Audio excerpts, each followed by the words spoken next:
Middle east में modern army और हथियारों के मामले में फिलहाल इजराइल के आगे कोई भी देश टिकता नहीं है।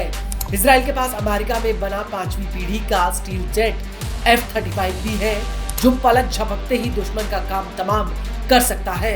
और इन्हीं ताकतवर हथियारों के दम पर इजराइल ने ईरान में इतने बड़े पैमाने पर हमले किए थे। लेकिन अब ऐसा लगता है कि मिडिल ईस्ट में ज्यादा दिनों तक इजराइल की बादशाहत बरकरार रहने वाली नहीं है।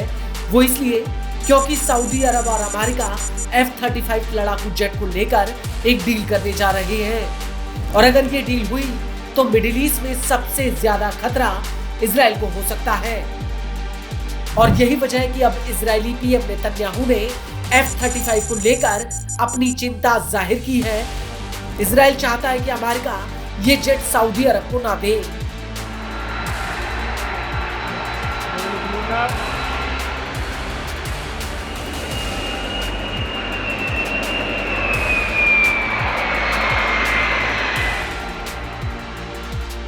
लेकिन बड़ा सवाल यह है कि आखिर इजराइल F-35 जेट के सऊदी के हाथ में जाने से इतना घबरा क्यों रहा है। तो आपको बता दें कि मिडिल ईस्ट के आसमान में इजराइल के पास विशेष बादशाहत है और वो इसी जेट के दम पर है। इजराइल के एयरफोर्स अधिकारियों का मानना है कि F-35 जेट की एडवांस डिटेक्शन, डेटा प्रोसेसिंग और नेटवर्क सिस्टम इजराइल को इलाके में किसी भी अन्य देश से बेजोड़ बढ़त प्रदान करती है।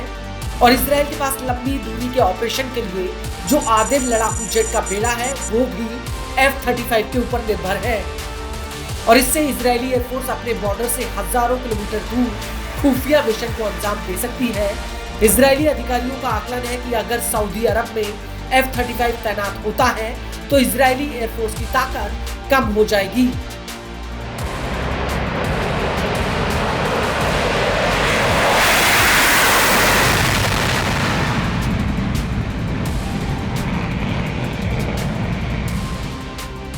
इसके अलावा अगर सऊदी अरब लॉकहीड मार्टिन कंपनी से F-35 का बेड़ा खरीदता है तो इससे इजराइल को होने वाली डिलीवरी में बाधा आ सकती है, जिससे इजरायली एयरफोर्स की अत्याधुनिकीकरण योजना खतरे में पड़ सकती है।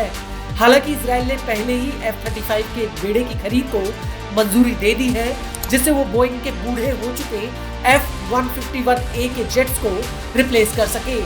लेकिन ट्रंप पहले ही इस बात की पुष्टि कर चुके हैं कि अमेरिका सऊदी अरब के साथ ये सौदा करने के लिए विचार कर रहा है।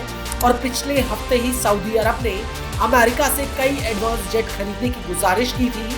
बदले में सऊदी ने इजराइल के साथ रिश्ते सामान्य करने का संकेत दिया था।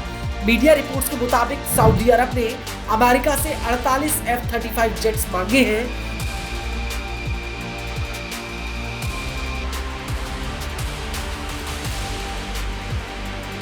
हालांकि न्यूज एजेंसी एसोसिएट प्रेस यानी AP ने एक अमेरिकी अधिकारी के हवाले से अपनी रिपोर्ट में कहा था कि प्रशासन सऊदी को एडवांस जेट दिए जाने को लेकर चिंतित है, क्योंकि इससे इजराइल की मिडिल ईस्ट में गुणात्मक ताकत कमजोर हो सकती है।